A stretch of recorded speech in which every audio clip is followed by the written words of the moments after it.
Hi అండి, ఎలా ఉన్నారు? అందరూ బాగున్నారా? నేనైతే చాలా బాగున్నాను. Welcome back to our channel Silo Stocks. ఇక్కడ చూస్తున్నారు కదా, ఇదేంటంటే ఫ్రై ఎలిమెంట్ ఫుడ్ యామ్ అండి, అంటే కందగడ్డ తాలింపు అయితే చేసుకుంటున్నాను. వెజిటేరియన్స్కి అయితే ఇది బెస్ట్ రిచ్ ఫుడ్ అని చెప్పొచ్చు. ఎందుకంటే ఫిష్ అయితే వాళ్ళు తినరు కాబట్టి వాళ్ళైతే దీన్ని వీక్కి ఒకసారి తీసుకున్నారంటే వాళ్ళకి ఒమేగా 3 ఫ్యాటీ యాసిడ్స్ అనేది డెఫినెట్గా వాళ్ళ బాడీకి అయితే సఫిషియెంట్గా దొరుకుతుంది. దీన్ని ప్రాసెస్ ఎలా చేసుకోవాలో చూద్దామా. ముందుగా అయితే ఇక్కడ చూపిస్తున్నాను కదా, కందగడ్డని నీట్గా వాష్ చేసుకొని పీల్ తీసుకొని ఇక్కడ చూపించినట్లు సన్నగా దొరుకుకోండి. అప్పుడే మనకి ఫ్రై అనేది చాలా క్రిస్పీగా చాలా టేస్టీగా వస్తుంది. కొంచెం లావుగా ఉంటే అంత ఫ్రై అవ్వదు. ఇలా సన్నగా దొరుకుంటే చాలా నీట్గా పర్ఫెక్ట్గా ఫ్రై అయ్యి క్రిస్పీగా ఉంటుంది. టేస్ట్ కూడా చాలా బాగుంటుంది.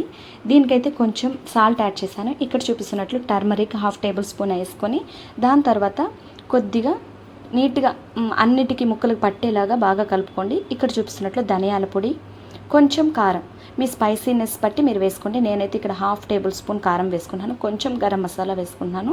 అవి మొత్తం బాగా ముక్కలకు పట్టేలాగా కలుపుకోండి. దాని తర్వాత నిమ్మకాయ, కొంచెం 1/2 నిమ్మకాయ అంటారు కదా, దాన్ని పిండుకొని బాగా అన్ని ముక్కలకి ఉప్పు, కారం, ధనియాల పొడి అన్నీ బాగా పట్టేలాగా కలుపుకొని, నాకైతే ఇక్కడ కొంచెం కారం అనేది తగ్గింది, టేస్ట్ చూసుకొని వేసుకోండి. అన్ని ముక్కలకి కారం అనేది అంటుతుందేలాగా అన్నీ నీట్గా కలుపుకోవాలి. ఇక్కడ చూపిస్తున్నట్లు కలుపుకున్నాక దీన్నైతే మీరేం చేయాలంటే ఒక 20 మినిట్స్ అన్న పక్కకు పెట్టుకోండి. ఇలా మనము అన్ని ఉప్పు కారాలు వేసుకొని ఫిష్ని మనం ఎలా అయితే ఫ్రై చేసుకుంటామో సేమ్ యాజ్ ఇట్ ఈజ్ అలానే అండి ఇది కూడా.